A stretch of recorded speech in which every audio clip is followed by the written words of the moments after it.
Good afternoon, and thank you for joining us today for our webinar, Hot Trends in 2018, Dietitian Approved. This will be presented by Dana White, Registered Dietitian, Certified Athletic Trainer, Culinary Consultant, a nutrition expert on FoodNetwork.com, and President of Dana White Nutrition. I'm Patricia Capella, Conference Manager for Clarion UX Food Shows, which produces the International Restaurant and Food Service Show of New York, which was held last month, where Dana spoke to a standing room-only crowd on the same topic. Clarion UX also produces the Western Food Service and Hospitality Expo, which will take place in Los Angeles, August 19th to the 21st, and the Florida Restaurant and Lodging Show taking place in Orlando, September 6th to the 8th. We are also happy to announce the launch of the Healthy Food Expo, a new family of trade shows and conferences serving the healthy food component of the restaurant and food service marketplace.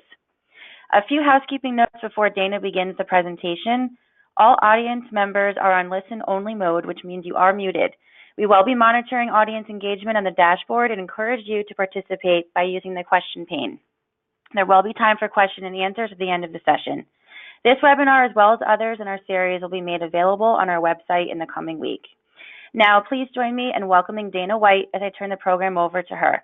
Dana? Thank you so much, Patty. I'm so excited to give this webinar today. As Patty mentioned, this was a presentation that I gave at the New York Restaurant Show about a month ago, and it was so well received. I was so thankful, and I've actually included a few things. I kind of upgraded a few of my slides based on that presentation, so everything kind of coming across today is hot off the press.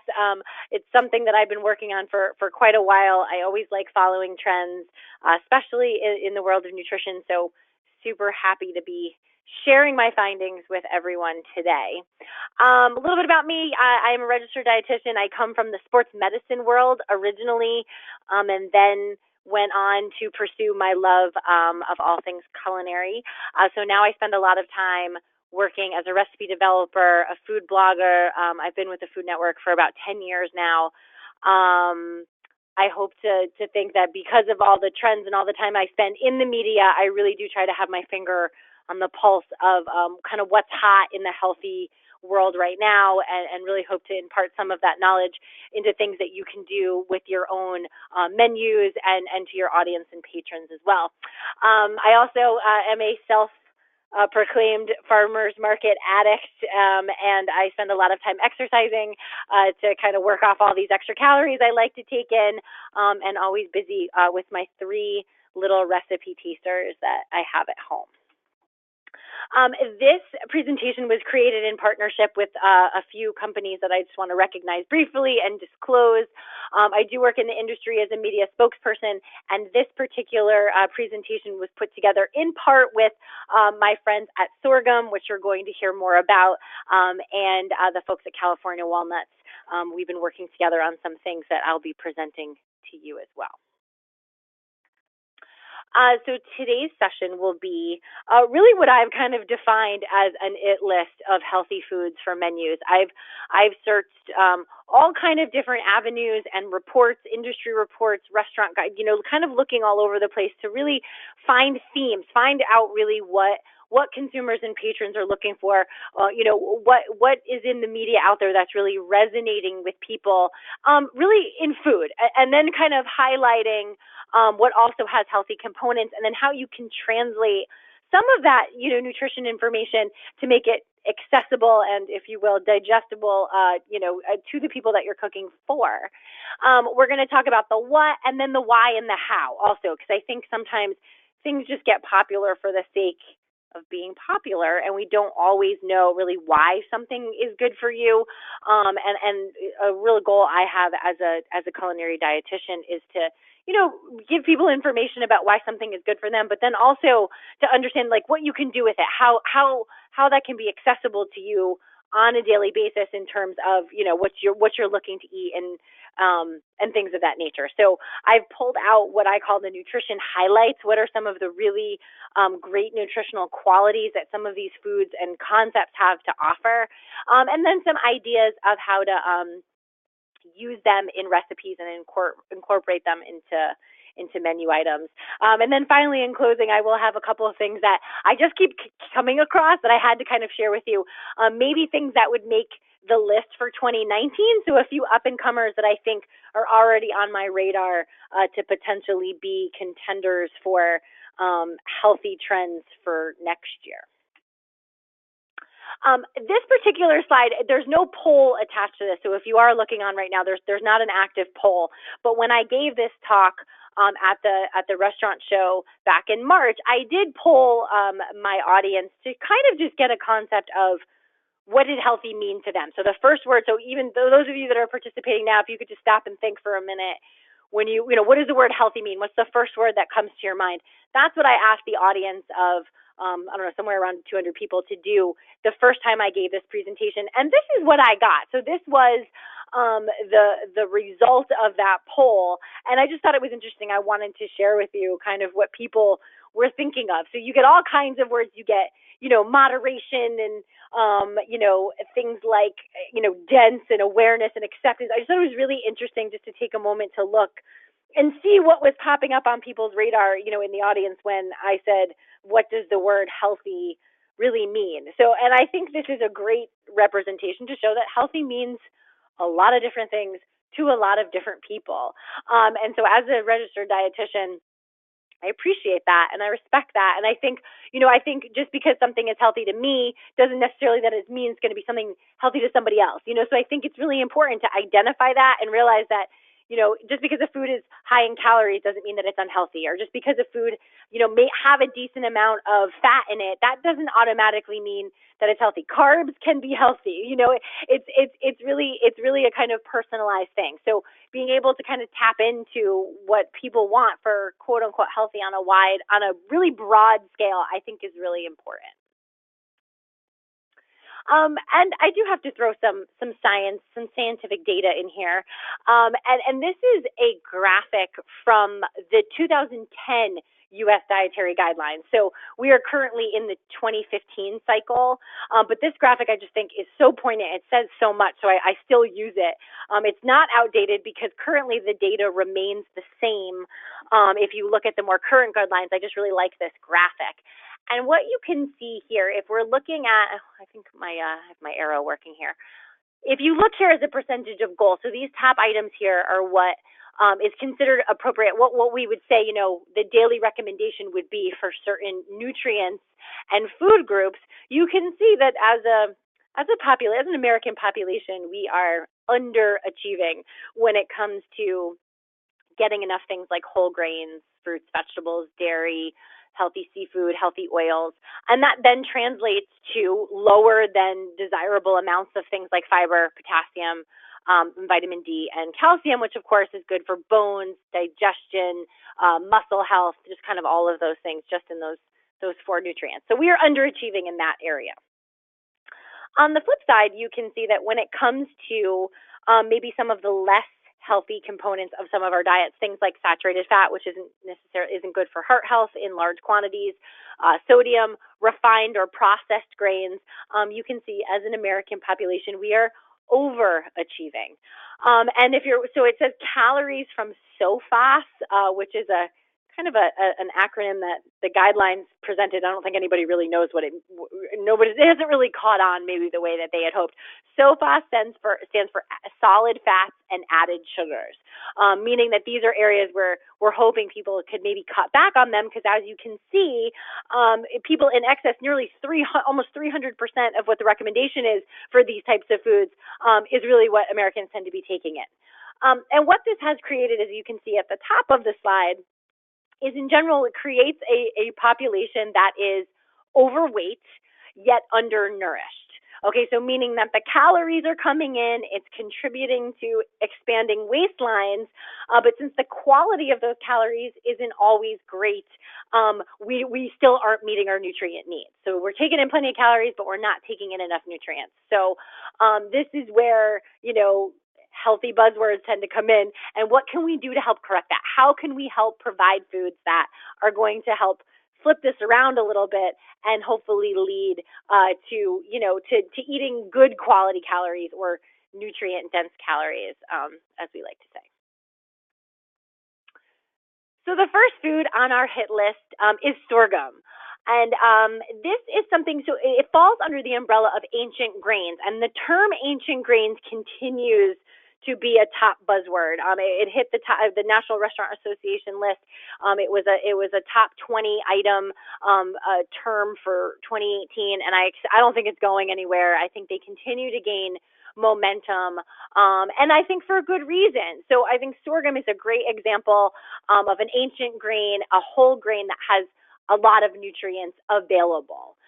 So why is it so great? It's incredibly versatile, nutrient dense. Again, meaning that you get the most bang for your calorie buck, so to speak. So you're getting those calories and good nutrients are coming along with them. It's very easy for large batch cooking, and it can be frozen, it can be cold storage. There's a lot of things that you can do with it, and it's also gluten-free, which is a big selling point. A lot of consumers are looking for more gluten-free menu items, and I think sorghum is something that now they're starting to look for. It is very eco-friendly, which is, something that's very important to me and other consumers. Producing sorghum actually uses about a third less water compared to other similar crops. So that's always a nice point to share as well. It's available in different forms. So there's a pearled version and then a whole grain version and basically you cook it the same way that you would cook rice or quinoa. You could do it in water or broth or some other kind of flavored liquid, and it'll expand similar to the way that rice does. And then the fun really begins in terms of what you can do with it.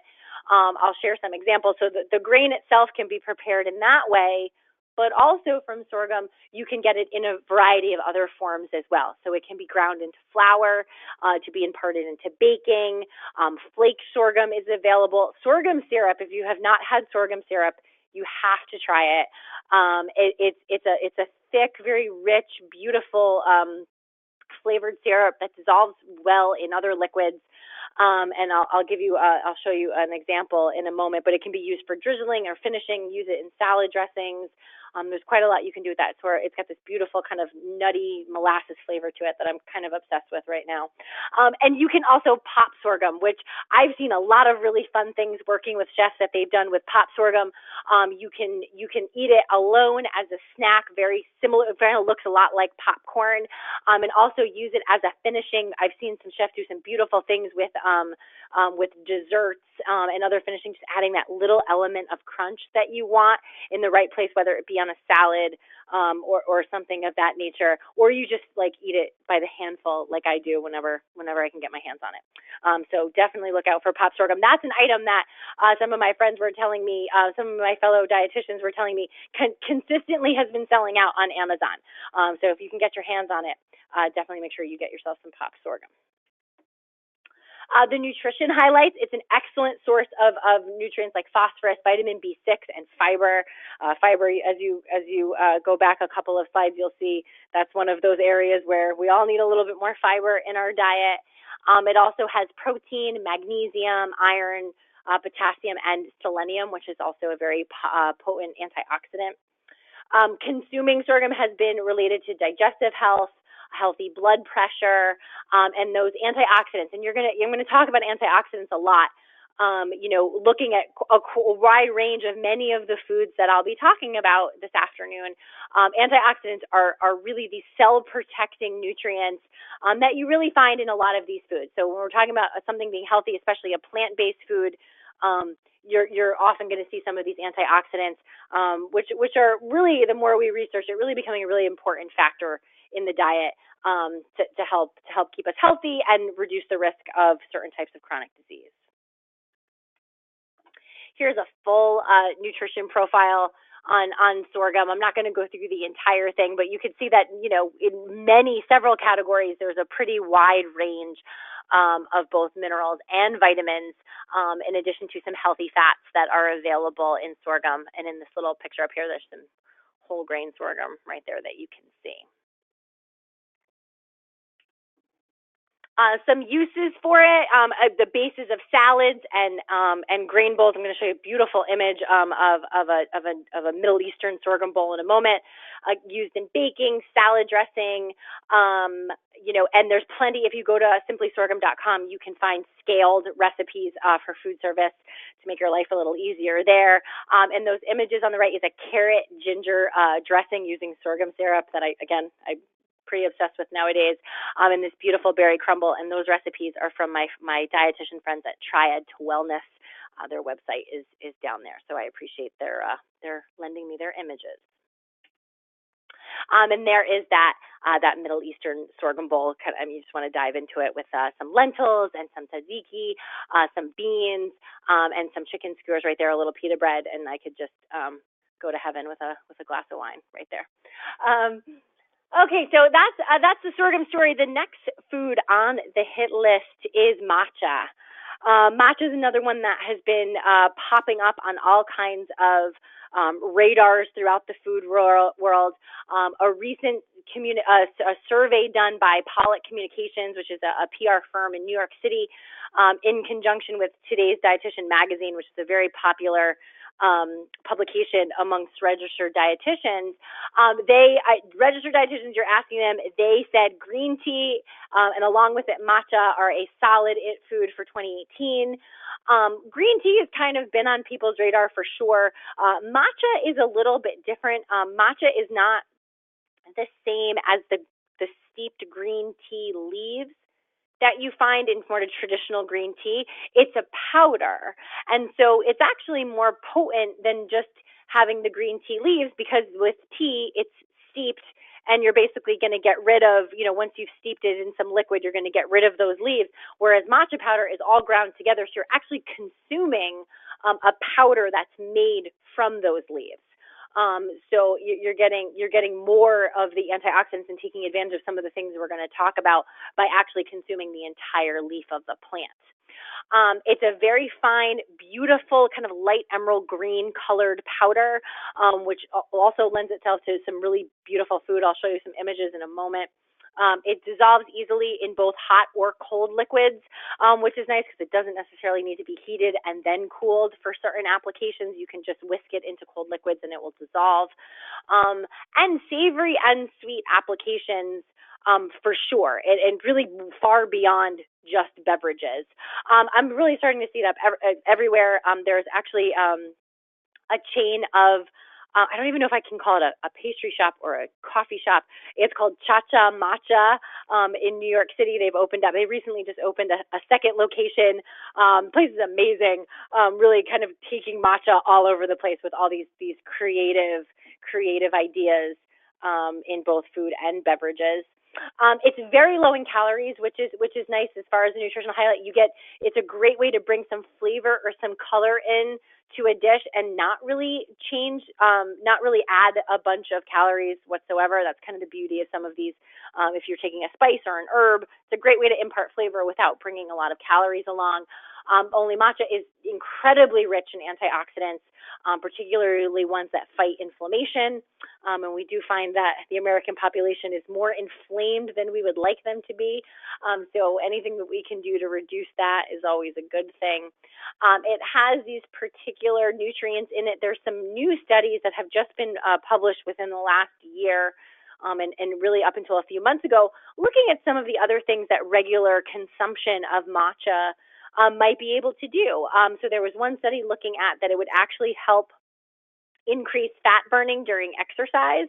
Now that doesn't mean you can just sit there and eat matcha and, let the fat melt away, but they were looking at people that consumed matcha before exercise and actually increased the amount of fat that they burned while they were exercising. So again, just one study, but hey, certainly a reason there to maybe add it to your smoothie in the morning before you head out to the gym.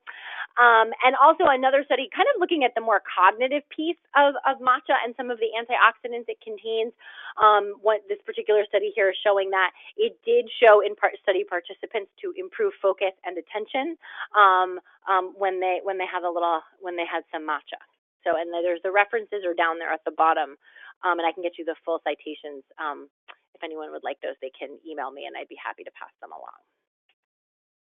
So what can we do with matcha? Of course, traditionally it's used in a lot of drinks and lattes. You're seeing there's quite a few ideas of what you can do. Made a beautiful horchata with it, and it had this really fun green color and this really nice earthy flavor along with the natural sweetness that you get with a horchata. Frozen treats, baked goods. Have a great recipe on my website making some shortbread cookies with some matcha powder. Chocolate to mix it in with some white chocolate and then sprinkle that image here at the top using some freeze-dried raspberries and some cashews and a little bit of coconut chips and pumpkin seeds made a really fun matcha bark. You can use it in salad dressings. There's a no-churn ice cream down there at the bottom. And one of my favorite ways to use matcha is actually using it in steaming some fish in parchment. There's some julienne sweet potatoes there on the bottom, some fresh herbs, some lemon. You could use cod or tilapia is usually what I'll use, kind of whatever white fish I'm kind of in the mood for that day. Package it in there with a little bit of matcha, and it steams and perfumes the fish beautifully. Just a kind of fun, simple, easy application there. And I also like to highlight this image because it is actual proof that dietitians do use butter in their cooking. There's a nice chunk of butter there. And, everything in moderation, this would be the perfect place where I would say definitely use a little piece of butter. You could use olive oil, certainly in its place here as well.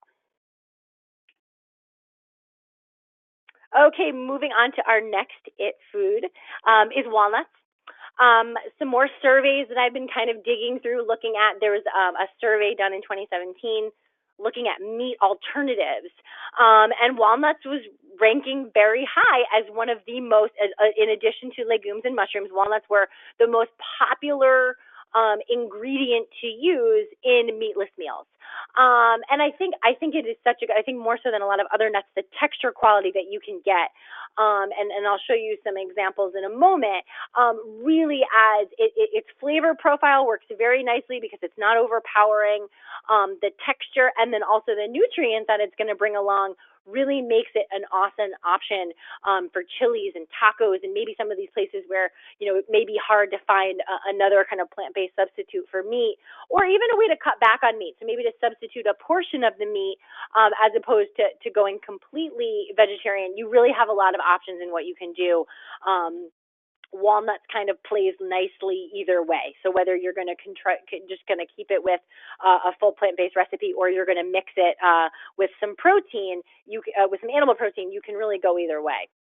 Whole chopped, the walnut oil particularly has a beautiful flavor that can be used for a variety of ways, and even the shells can be used. The folks at California Walnuts have some beautiful examples. They have a section of their website completely dedicated for food service professionals, where they show some really creative things that you can do with the shells. So to cut back on the waste, and to use the shells as well for smoking and imparting flavor as well. There's really some exciting things that you can do with the shells. And I think one of the kind of things that gets missed a lot talking about walnuts, a really, really important fact, is how to store them. To store them in bulk, they really prefer cold storage.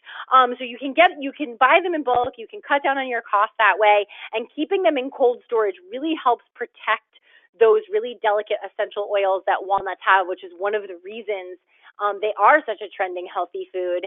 And so I think the cold storage option is a really nice one where you can get them at an affordable price. You can get enough shelf life and mileage out of them by keeping them in cold storage. And so the reason really is because of these all-powerful omega-3 fats. Very sought-after nutrient. Omega-3s are something that's been determined, time and time again, that Americans don't really get enough of omega-3s in their diet. And walnuts are really the only tree nut that has a substantial amount of omega-3s, particularly what are known as the ALA omega-3s. So you're going to get a pretty potent dose in a 3-ounce portion. Along with that, you're going to get some protein, which you don't find, not all nuts have a substantial amount of protein. We also get fiber, and then some of the vitamins and minerals listed here, a pretty impressive amount of B vitamins particularly. The studies that some of the more current data looking at walnuts, there was a study that came out looking at lower waist circumference in people that ate more walnuts, and I think a lot of that is in part due to the fact they're very satisfying and have a lot in the nutrition department to offer. The image here is just one example of just using them. These are some zucchini walnut breakfast cookies.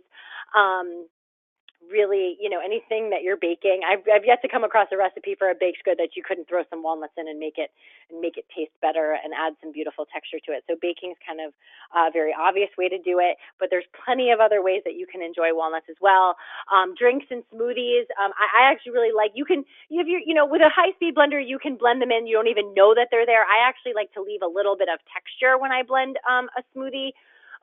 But you can go about it either way. The oil can even be used. I've seen the oil used in cocktails and things like that as well. Some really creative things to do there.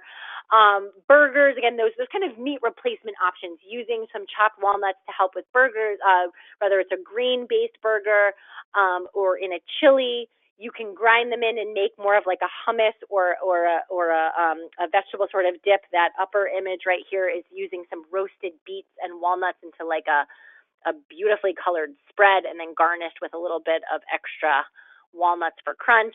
Again, the baked goods, and again, when you're pureeing it, it actually, because of the nice oils that it contains, you can really get a nice kind of smooth emulsification and use it as a thickener in soups and things like that. And then probably one of my favorite ways to use walnuts is for nachos and tacos. Recipe here is for a roasted walnut and cauliflower taco, tons of some fresh chilies and lime and cilantro in there, and I'm pretty much in taco heaven. It's Taco Tuesday, so everyone should actually just go ahead and make this recipe tonight now that I think about it. So incorporating, I think using it with a kind of mild neutral flavor like a roasted cauliflower, bringing out those sugars and then adding those nuts to it really makes for a beautiful meatless option for a taco. All right, so moving on to our next category. So instead of just one specific food for our next trend, we are going to be looking at fermented foods. And I think this is something that I think a lot of people are trying to wrap their brain around. It's kind of out there in the media, but what is a fermented food? How can you incorporate more fermented foods into your diet? And I think the deal with fermented foods, we're talking about boosting the beneficial bacteria in your digestive system, right? So there's bacteria there that exists, good and bad, healthy and unhealthy, but there's only so much real estate that bacteria is allowed to populate. So the whole idea behind consuming probiotics, these beneficial bacteria, is to kind of populate the real estate and to make sure that the more healthy bacteria we ingest, it will kind of then leave less room for the unhealthy bacteria in our gut, leading to what we call a healthy microbiome. So the key thing about the fermented foods is that you need to eat them fairly frequently. If you if you have kimchi once a month at your favorite Korean, food truck or something, you're not going to be able to reap the benefits of fermented foods. So I wanted to point out kind of several ways to incorporate them and give you a few examples, because it really, when it comes to achieving, better gut health and promoting gut health, you need to find ways to kind of fold those fermented foods in across several avenues of your diet. Okay. They have big flavor, typically not for a lot of calories, which is nice. An increased shelf life, because they from a food safety standpoint, they are having that fermentation. That healthy bacteria actually has a preservative value as well. Some of them require refrigeration more than others, but again, looking at the examples down here on the list, we have kefir or kefir, depending on how you say it. So it's a cultured milk beverage. It's similar to yogurt, but not exactly the same. It's actually thinner in consistency. Has a slightly different nutrient profile, but it's kind of more of like a pourable option. It's available in a variety of both plain and flavored options. can be used in a lot of different ways. Kimchi, again, if you like spice, I think kimchi is the way to go. Kombucha is kind of popping up everywhere. Now you're finding, taps of home brewed kombucha. There's a lot of different ways kombucha can be incorporated. It's really becoming very popular on both the retail front, I think, and also I'm seeing it popping up on menus. Miso, of course, that fermented soybean paste has a variety of applications. Tempeh would be another example. Again, good for those meat replacement options, also offering a fermented food. And then several pickled products also provide some of that healthy bacteria. They have found that generally, kind of looking across, how do fermented foods benefit the body?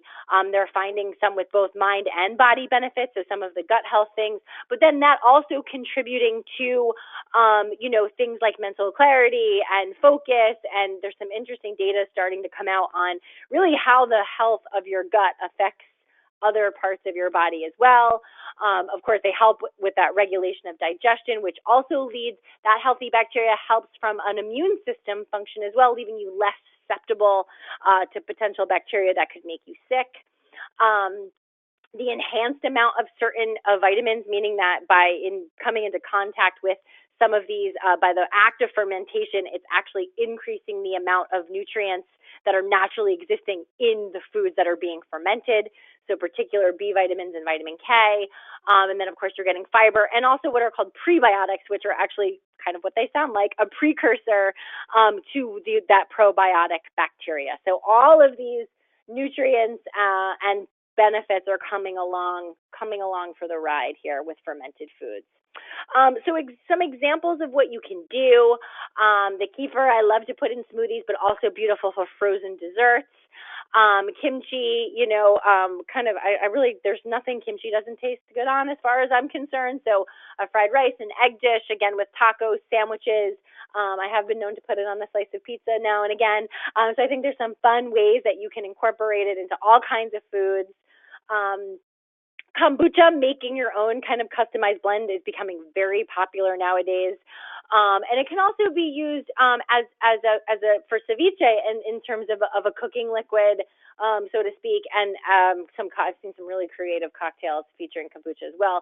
It comes in a variety of flavors. It's essentially a fermented tea that you can really take in all kinds of different directions. Flavor-wise, you get that carbonation, you get that little nice edge to it in terms of flavor. There's a lot of places that kind of you can go with that. Miso, love it in salad dressings. Of course, soup, also wonderful in marinades. Miso does add a lot of that flavor that sometimes you get from something like that umami flavor that you would get from Parmesan cheese, so to speak. So using miso for vegan applications where you might be using cheese or, Parmesan cheese particularly, I have a lot of luck with like a Caesar salad dressing type of angle, where if you're trying to avoid any animal-based foods, putting some miso in there could be helpful. Tempeh, just amazing. A fellow dietitian, I can't remember who it was, had a recipe for a tempeh BLT using thin slices of tempeh in place of bacon, and it looked fabulous. I definitely need to put that on my must-try list. So sandwiches, stir-fry curries, and then, of course, using those pickled products in salsa, salads, and then finishing toppers for sandwiches or tacos or things like that as well. So I think, I think one question I get from a lot of, chefs and clients is, okay, I want to eat more fermented foods. I don't really know how. They really, I think they have a lot more versatility than some people might realize. Okay, and winding down to some of our last items here, looking at plant-based foods. This has really, the whole concept of plant-based has really exploded in 2018. The forecast from Bauman Whitman basically reported that recently that 31% of Americans practice meat-free days, which is the highest report that we've had, I think, to date, certainly in recent years. 35% of Americans get their protein from sources other than red meat. I think that's kind of more in line, maybe a little less surprising, but I just think that there's this kind of overall gravitation, and I think looking at these, at this next bullet point, 83% of U.S. consumers are adding more plant-based foods to their diet, with the awareness that it's improving their health and nutrition. So that definitely seems to be resonating with people, that plant-based can be more healthy. And again, this isn't about a complete plant-based diet. Even the U.S. dietary guidelines, their recommendation is a more plant-based diet based on what most people are currently doing. So this emphasis towards more plant-based meals, and that there's plenty of room for animal-based foods as well. Many people are using it as a way for weight management, and that really depends on what plant-based food sources that you're choosing. There has been an overwhelmingly large increase in vegan claims on food products within the grocery store over the last 6 years. People are looking for that, and then the food companies are going to follow suit. And a 90% jump in vegan Google searches. Vegan quote unquote cheese has been very, very popular and kind of crashing the internet with all of these people looking for recipes, kind of DIY. In my personal opinion, I played around with this a little bit. I think soaked cashews and nutritional yeast are the closest I can get to a behaving vegan cheese. I've actually had some pretty good success with that, but it's really interesting to see where this is all coming from. I think the fad diet influence always kind of powers food choices. I think nowadays with the popularity of paleo, even paleo kind of phasing out, but still there at Whole30, kind of one of the newer fad diets on the block, is leading people down the road of looking for some of these things. So I think that's one of the drivers towards this increased interest in plant-based. But, it's not just about vegetables. I think that's another, misconception. Oh, plant-based just means more vegetables. It totally can. But there's other plant-based foods we really want to take advantage of. Nuts and seeds, pulses, nut butters, all kinds of different nut butters, soy products, and coconut would all really is using these types of food, you can start to create what I would consider, you're not only getting vegetables as a carbohydrate, you're getting protein, you're getting healthy fats, you're getting all of these things coming together if you can incorporate a variety of plant-based options. So once you kind of open up to some of these other, beans and lentils, and looking at some of these other kind of forms, you can really see that there's really a whole world you can explore in a more plant-based space. What do we know about plant-based foods? There is research looking at that it's associated with their decreased risk of chronic disease, particular heart disease, type 2 diabetes, and certain types of cancer. In theory, it can have more antioxidants, more fiber, and more vitamins and minerals. But here's the thing.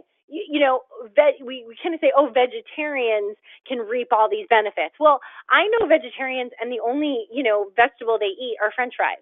And so if that's the case, then you're not necessarily going to be able to reap all these benefits. So this plant-based diet concept needs to also include that it's not just about not eating animal-based foods, it's about eating a wide range of plant-based foods. If you can do that successfully, then you can reap some of these benefits in terms of where that association with decreased risk of chronic disease really lies. You actually have to be eating a wide variety of plant-based foods in order to achieve that. Also looking at more healthy fats. Now I put a star next to that for a reason, is because this is another common misconception that a lot of people have, is that most plant-based fats are unsaturated in nature, which makes them healthy. A big exception to that would be palm oil and coconut oil. So coconut oil gets a health halo for being this kind of superfood healthy fat. It is, in fact, plant-based, of course, but it is higher in saturated fat than lard or butter. So I do caution, this concept of, coconut oil, you can have as much of it as you want. It's plant-based. It is plant-based, but it is very high in fat, and is really one of the only exceptions to the rule where we have a plant-based fat that is tremendously high in saturated fat. Like I said, more so than lard or butter. So coconut oil particularly can certainly be incorporated into menus, but in terms of keeping the calories and the saturated fat down, it should be treated in a sense that, more is not better.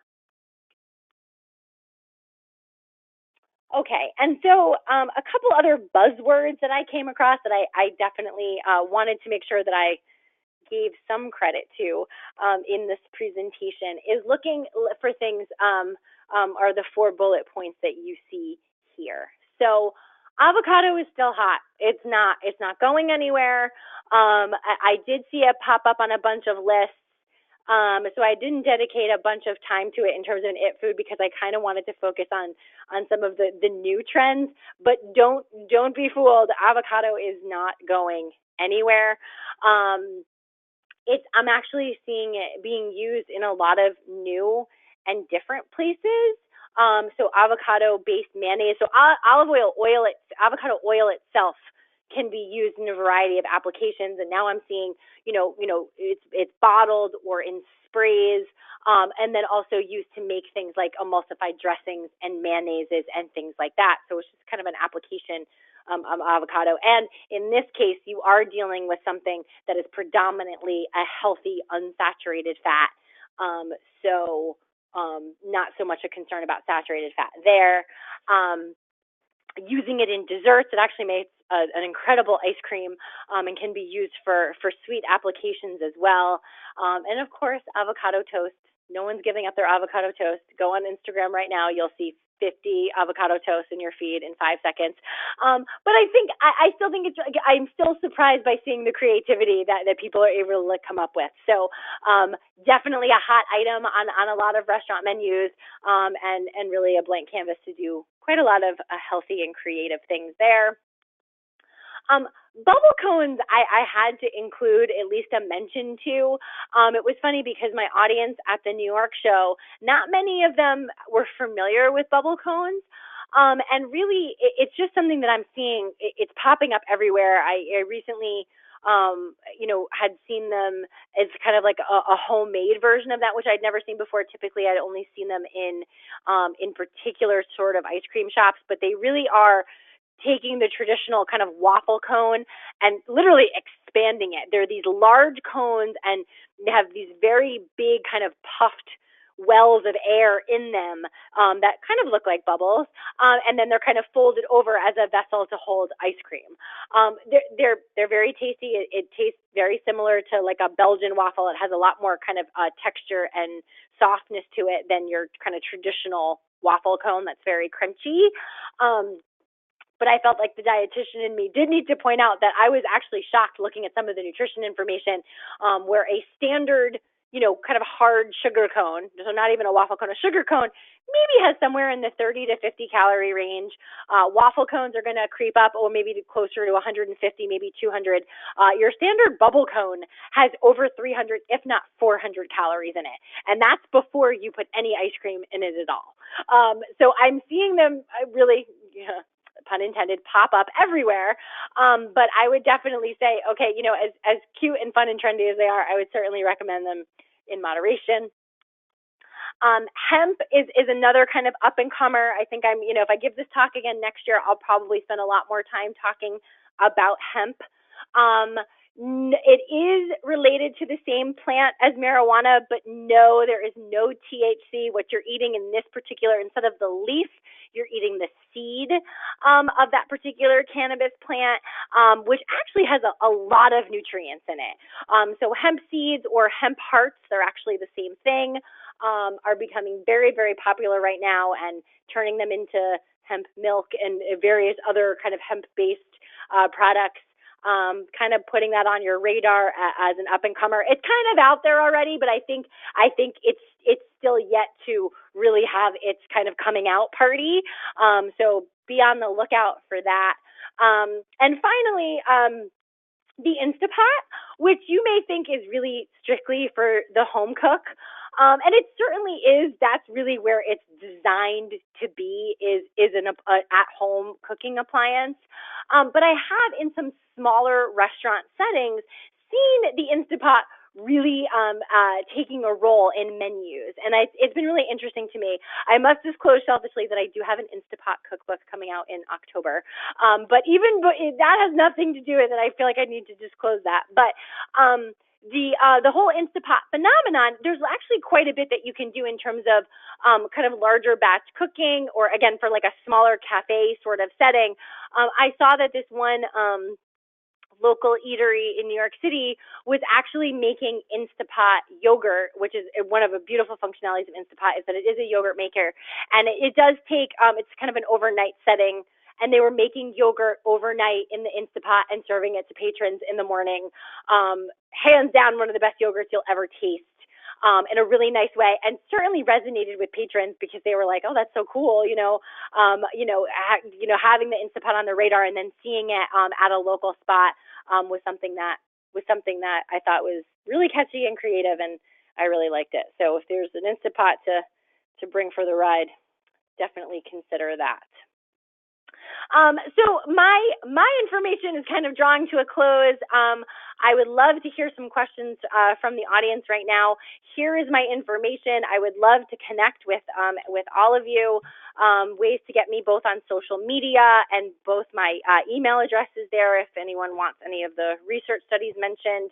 And then also some looking through my friends at Sorghum, and as well California Walnuts. Particularly California Walnuts has a Walnuts at Work program that they've just been launching, directed specifically for food service. So if that's an area of interest, I definitely recommend checking that out. Thank you, Dana, for such a terrific presentation.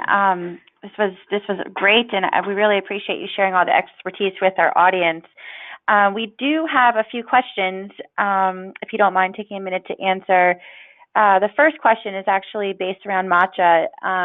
Someone asks, why are some matchas labeled gluten-free but not all? So that would depend on the particular manufacturer. Usually it has to do with cross-contamination.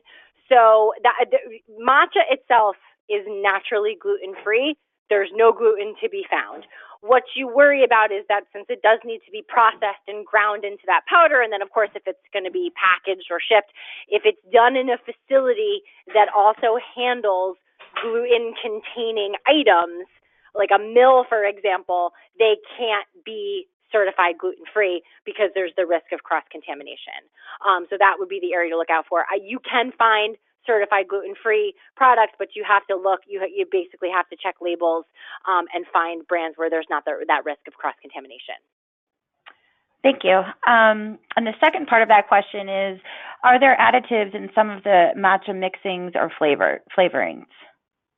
So if there's, typically I don't see flavorings added unless it is some sort of like a mixed beverage or something. You can get pure matcha that doesn't have anything. Once you see the word natural flavorings on an ingredient list, it can be kind of anything. There's really a long list of what qualifies as a natural flavoring. I don't really think it needs it. Like, for example, you might find that it's like some sort of a powder that it's like for drinks that might have a sweetener added to it. It would have to be listed on the label. So I would just say to look at the ingredient list to determine it.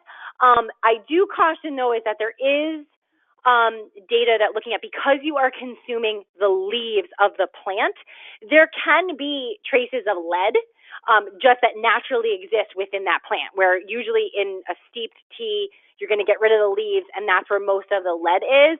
So I wouldn't say like eat matcha all day long, and depending on where that plant was grown can also correlate with the lead content. So that would be a reason to not go crazy with it, but those would be the only kind of adulterations that I would expect to maybe see. Oh.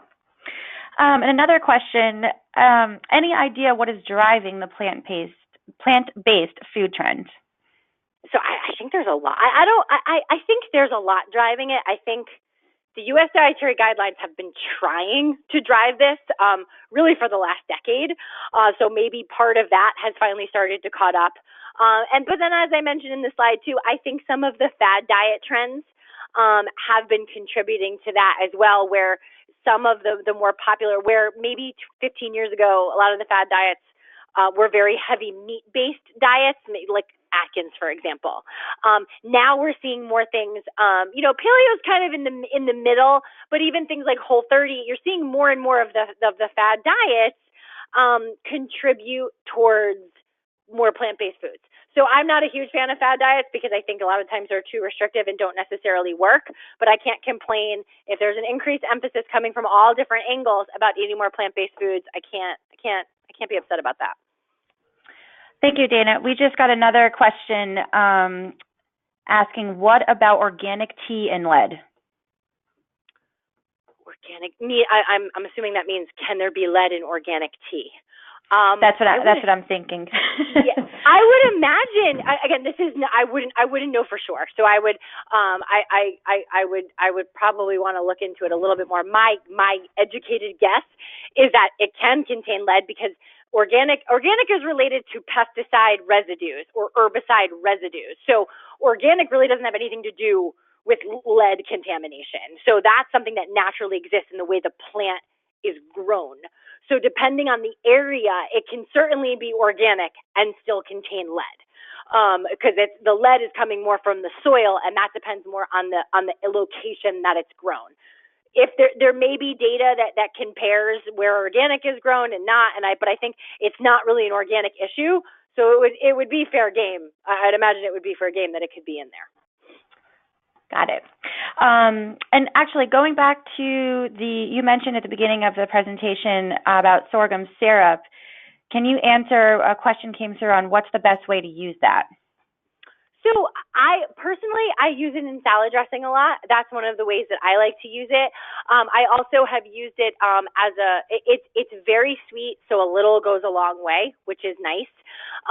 So any of these, added sweeteners, if you can use less than you would use, so you can cut back on the calories, but you're still getting a ton of flavor. So definitely for salad dressings, because I always like a hint of sweetness in my salad dressing.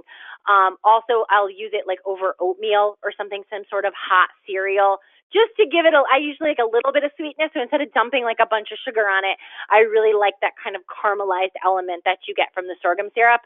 I've popped it in smoothies before as well, especially with like bananas and some of those kind of more earthier flavors. I think it works really well.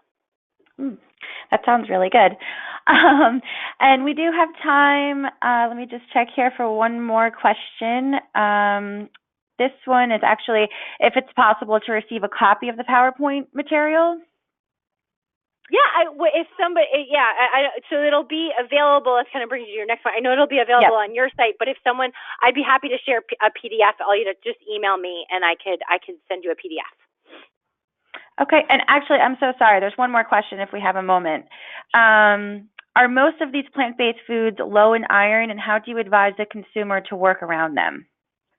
So it depends on the plant-based food. I think when talking about some of I think nuts, dried fruit, lentils, and most beans actually do have a decent amount of iron in them. So, if the concern tends to be, if I don't eat animal protein, how am I going to get iron? It really is available in a wide variety of plant-based foods. You just need to make sure that you know which ones they are so that you gravitate towards them. So it's not impossible.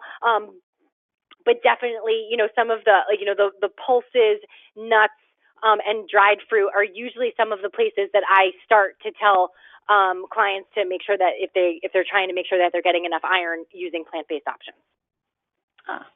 That's great. Great to know. I'm actually plant-based eater, so I appreciate that question as well. There you go. But thank you, Dana, so much.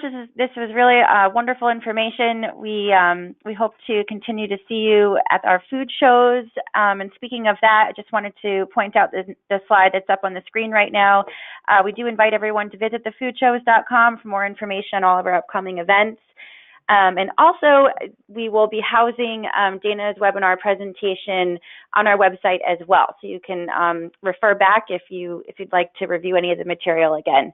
But thank you so much again, Dana, for all of your time today. It's greatly appreciated. Thank you. Have a great afternoon, everyone.